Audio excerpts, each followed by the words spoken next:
So that's the different click sounds that we have in Southern Africa, and there are different ways in which they can be said. So we have 5 vowels in all 3 languages: A, E, I, O, U. And in all these click sounds, for example, the C, it has pa, te, ti, to, tu. And then the Ka for the XA is ka, e, I, o, tu. And then for the QA is ka, te, I, to, tu. So you just move your tongue up and down.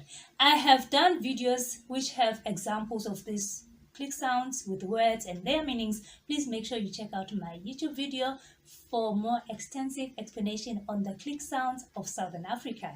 Bye guys.